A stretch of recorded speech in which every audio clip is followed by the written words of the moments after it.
Wann hast du das letzte Mal so einen richtig beschissenen Tag gehabt? Der Mr. Daniels, Vorname Jack, hat heute genau so einen eingezogen.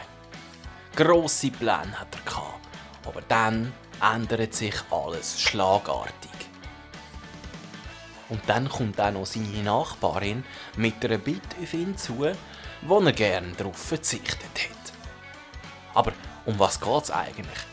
Es geht alles so schnell, gell? Du checkst noch überhaupt nichts. Ja, das kenne ich. Damit aber auch du daraus kommst, gehen wir doch jetzt einfach mal in den ersten Teil der Geschichte Zimtelefantli rein.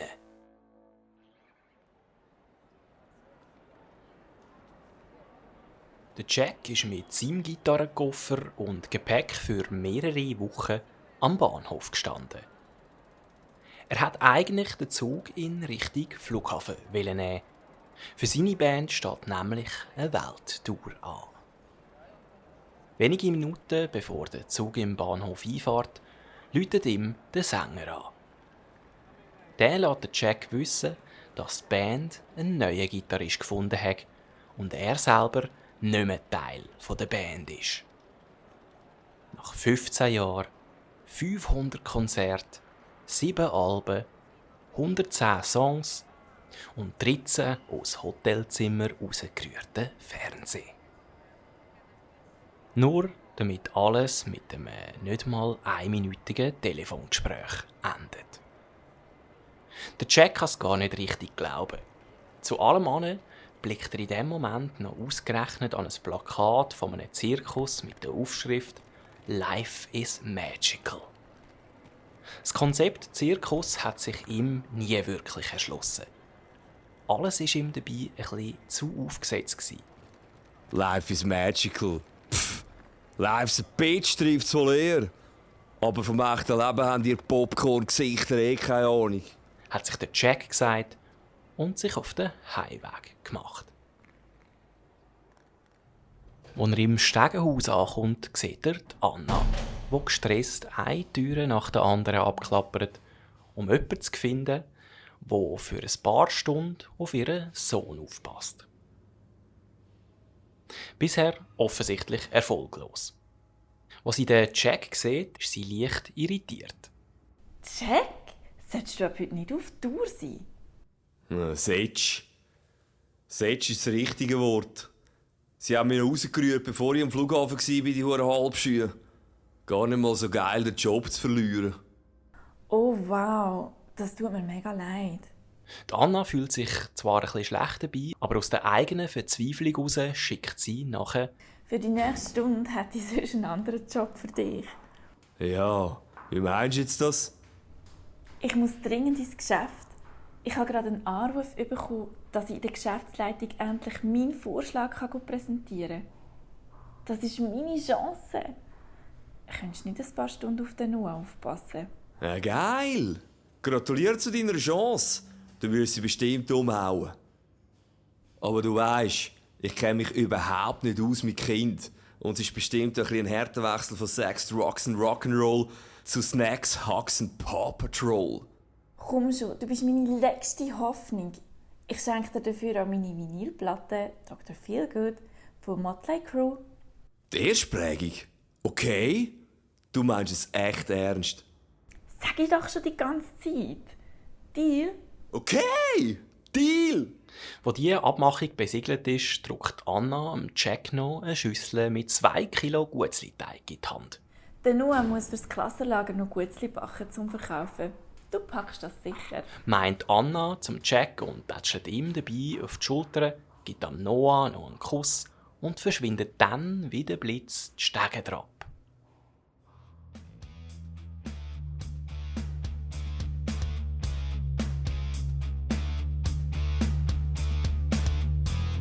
Beim Jack in der Wohnung ankommen, will der vom Kleinen wissen, was für Guetzli er mit ihm dann backen soll. «Zimtelefantli», sagt der kleine Noah ganz stolz. Zimtlefä? Was ist denn das für ein Scheiß? Sind das in der Regel nicht Sterne? Darum heisst doch das Zimtsterne. Die machen doch für alle anderen. Ich mache Elefantli. Elefantli! Wirklich weihnachtlich sind die ja nicht, oder? Ich verstehe es zwar nicht, aber okay. Gott, du setzt doch das verstehen. Du siehst zwar so aus wie ein Rockstar, aber denken tust wie ein alter Boomer. Der hat gesessen. Aber recht hat er eben schon gehabt, der kleine Pfüdi.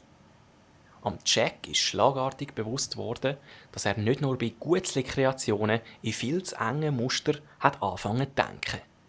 Auch beim Songschreiben hat er immer und immer wieder die gleichen Gitarren-Riffs eingebracht oder von Lied zu Lied nur minim angepasst.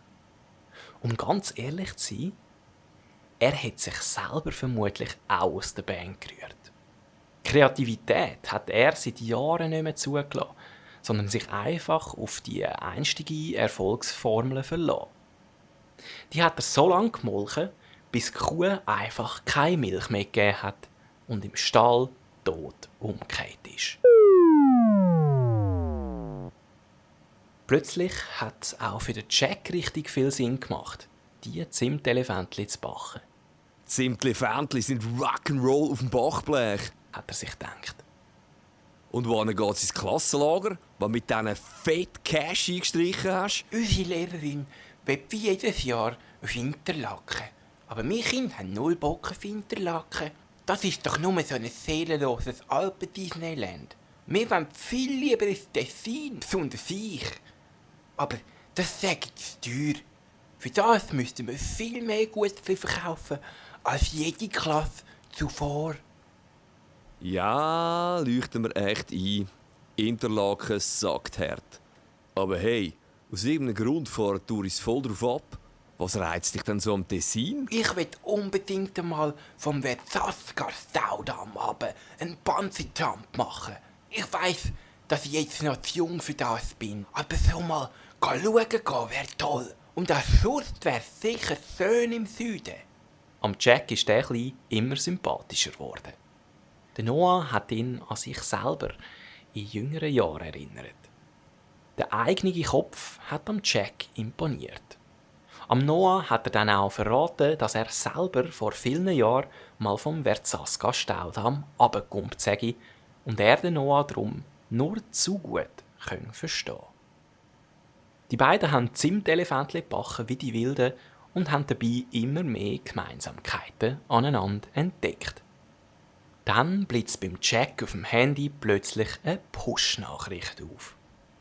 Der Jack sagt zum Noah nur: Hol deine Jacke! Du kommst deine Chance aufs Tessin über.